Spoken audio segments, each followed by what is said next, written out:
Good afternoon. Time 3:30। Live market just शेष hello. Nifty 162 point negative trade करছে, closing दीजिए। Bank Nifty 317 point negative, Sensex 609 point negative, Nifty 25,891। Average closing निफ्टिर 25,877, bank Nifty 58,031, Sensex 84,387। तीनटे इंडेक्सই আজকে আমাদের নেগেটিভ ক্লোজিং দিয়েছে। মর্নিংয়ে আমি ইনফর্ম করেছিলাম নিফটি 25,840 আসার চান্স 90% অ্যাবাভ আছে। তো আজকে 25,840ও আমরা দেখেছি এবং তার উপরে আজকে ক্লোজিং দেখতে পেয়েছি। ওভারঅল আজকে নেগেটিভ। যদি ডেলি টাইম ফ্রেমে আমরা দেখি তাহলে একটা রেড ক্যান্ডেল দেখতে পাচ্ছি, বড় রেড ক্যান্ডেল। কালকে ফ্রাইডে উইকলি ক্লোজিং আছে এবং মান্থলি ক্লোজিং অক্টোবরের। মান্থলি এক্সপায়ারি তো আমাদের হয়ে গেছে নিফটির, কিন্তু কালকে মান্থলি ক্লোজিং আছে এবং উইকলি ক্লোজিং। তো উইকলি ক্লোজিং কিভাবে হতে পারে সেই নিয়ে আলোচনা করব। আলোচনায় যাওয়ার আগে আপনাদেরকে দেখিয়ে রাখবো, এটা ডিসক্লেমার অবশ্যই ভালো করে পড়ে নেবেন, কারণ এমকে ট্রেডিং অথবা আমি আপনাদেরকে বাই বা সেলের রেকমেন্ডেশন দেই না। এখানে যা কিছু ইনফরমেশন দেওয়া হচ্ছে টোটালটাই কিন্তু এডুকেশন এবং লার্নিং পারপাসের জন্য। যদি আবার নিফটির চার্টে যাই, ডেলি চার্টে একটা রেড ক্যান্ডেল দেখতে পাচ্ছি। কালকের যে ওপেনিং হয়েছিল, আজকের ওপেনিংটাও বলতে গেলে সেইখানে, এবং মার্কেট একবার ট্রাই করেছিল 26,040-এর কাছাকাছি যাওয়ার। মার্কেট সেই তার লেভেলের উপরে স্টে করতে পারেনি। যেভাবে ইনফর্ম করেছি 25,900 লেভেলটা আমাদের কাছে একটা বড় সাপোর্ট ছিল। সেই লেভেলটা ব্রেক করে গেলে নিফটি 25,840 আসবে, একবার আমরা দেখব, এটা কিন্তু ইনফর্ম করেছিলাম।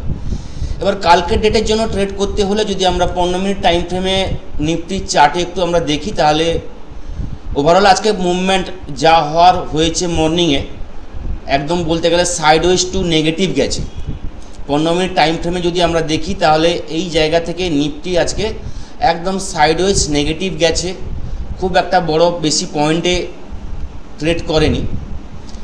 কালকে যদি ট্রেড নিতে হয় নিফটি যতক্ষণ না 25,940-এর উপরে নিফটি স্টে করতে পারলে সেখান থেকে নিফটি পজিটিভ ট্রেড আসবে। যদি একটু রিস্ক নিতে চান তাহলে বলবো 25,900-র উপরে ট্রেড নেওয়া যায়। টার্গেট থাকবে 25,940, 25,980 এবং 26,000 এবং 26,040 পরপর যে লেভেলগুলো আছে পরপর কিন্তু আমাদের কাছে চলে আসবে। এবং নিফটি যেখানে ক্লোজিং দিয়েছে 25,877 এবং আজকের যে লো 25,840, 25,840-এর নিচে নিফটি যদি কালকে ট্রেড করে, সাপোজ গ্যাপ ডাউন ওপেন হয় এবং 25,840-এর নিচে নিফটি ট্রেড করা শুরু করে, তাহলে কিন্তু 25,800 এই লেভেলটা কিন্তু দেখতে পাবো। 25,820 নিফটির কাছে একটা বড় সাপোর্ট জোন আছে। 25,820 লেভেলটা ব্রেক করে গেলে নিফটির বড় সাপোর্ট দাঁড়াবে 25,700 থেকে 720 জোন। তো এই পয়েন্টটা মনে রাখবেন, 25,800 থেকে 800 জোনটা যদি ব্রেক করে যায় তাহলে নিফটির বড় সাপোর্ট জোন থাকবে 25,720। কালকে একবার 25,800 লেভেল আমরা দেখতে পারি। 25,800 ব্রেক করে গেলে 25,720 কিন্তু একবার আসবে, এটা কিন্তু মাথায় রাখতে হবে। ফ্রাইডে আছে, মুভমেন্ট খুব বড় কিছু হবে না কালকের ডেটে। তবুও আপনাদেরকে বাই সেলের জায়গাগুলো বলে দিলাম। 25,900-এর উপরে থাকলে আপ সাইডের জন্য স্ক্যাল্পিং হবে 25,940, 25,980, 26,000, 26,040 এবং 25,840 লেভেলটা যদি ব্রেক করে যায় সেখান থেকে 25,800 ব্রেক করে গেলে যদি স্ক্যাল্পিং করতে যাই তাহলে 25,760 এবং 25,720 এই জোন কিন্তু আমরা দেখতে পাবো। যদি ব্যাঙ্ক নিফটির ভিউতে আসি তাহলে ব্যাঙ্ক নিফটি ওভারঅল কিন্তু আজকে ব্যাঙ্ক নিফটিও 350 পয়েন্টের কাছাকাছি নেগেটিভ ক্লোজিং দিয়েছে। কালকের লো ব্রেক করে গেছে, মানে কালকের যে লো সেই লোটাকেও আজকে ব্যাঙ্ক নিফটি ব্রেক করেছে। ব্যাঙ্ক নিফটি কালকে পজিটিভ ট্রেড যদি আমরা নিতে চাই তাহলে বলবো 58,100, 58,100 উপরে ব্যাঙ্ক নিফটি স্টে করতে পারলে সেখান থেকে পজিটিভ ট্রেড হবে, যেখানে হবে 58,200, 58,300, 58,300 এবং 58,450 এই লেভেলগুলো কিন্তু পরপর চলে আসবে। ব্যাঙ্ক নিফটিতে 58,100, 120 উপরে কিন্তু ব্যাঙ্ক নিফটিতে বাই করা যায়।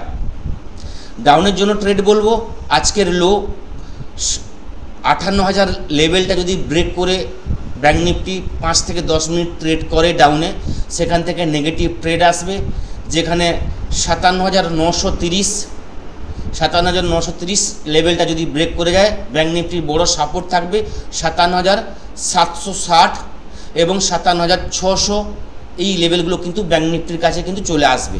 ব্যাঙ্ক নিফটির বড় সাপোর্ট 57,750-এর কাছাকাছি ব্যাঙ্ক নিফটির বড় সাপোর্ট আছে। তো ব্যাঙ্ক নিফটি 57,750-এর কাছাকাছি যদি আসে, এখানে কিন্তু একটা বাইংয়ের অপরচুনিটি পাওয়া যাবে এবং আপসাইডে 58,500-র কাছাকাছি ব্যাঙ্ক নিফটিতে একটা সেলিংয়ের কিন্তু একটা চান্স কিন্তু আমরা পাবো।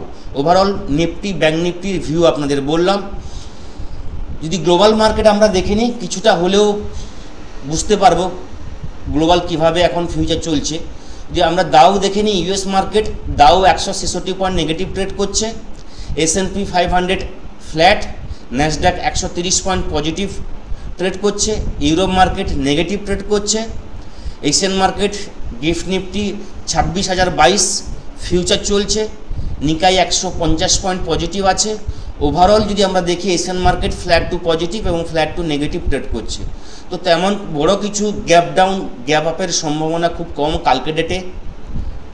ফ্ল্যাট ওপেনিংয়ের সম্ভাবনা ম্যাক্সিমাম আছে, 30-40 পয়েন্ট গ্যাপ আপ গ্যাপ ডাউনের সম্ভাবনা আছে। নিফটির ক্ষেত্রে 25,800 লেভেলটা ব্রেক করলে একটা 70-80 পয়েন্টের ফল আমরা দেখতে পাবো। 25,900, 940 ব্রেক করলে 26,000 লেভেল কিন্তু কালকে দেখতে পাবো। এটা মাথায় রেখে কালকে ট্রেড করবেন। উইকলি ক্লোজিং আছে এবং 1 তারিখ ট্রেড ডিল আছে, এটা আমরা নিউজে শুনতে পাচ্ছি যে চায়নার সঙ্গে ট্রেড ডিল সম্ভবত হতে যাচ্ছে এবং সেখানে ট্যারিফটা কম হতে পারে। যদি এই নিউজটা সত্যিই হয়, তাহলে কিন্তু সোমবার মঙ্গলবার একটা কিন্তু বড় মুভমেন্ট আমরা কিন্তু এক্সপেক্ট করতে পারি। যেভাবে আমি আগেও বলেছি, আজকেও বলছি, বড় মুভমেন্ট কিন্তু নেক্সট উইকে আমরা কিন্তু এক্সপেক্ট করতে পারি। কোনো কিছু কালকে হোল্ড করবেন না, যদি হোল্ড করতে চান তাহলে কিন্তু স্ট্র্যাটেজি বেস হোল্ড করবেন, হেজিং করতে পারেন, স্ট্র্যাডল আছে, সমস্ত কিছু এইসব দেখে কিন্তু আপনারা হোল্ড করবেন। এবং হোল্ড করলে 3টের পর মার্কেট কোন জায়গায় ক্লোজিং দিচ্ছে সেইভাবে কিন্তু দেখে শুনে হোল্ড করবেন, রিস্কটা বরাবর মেনটেন করে ট্রেড করবেন।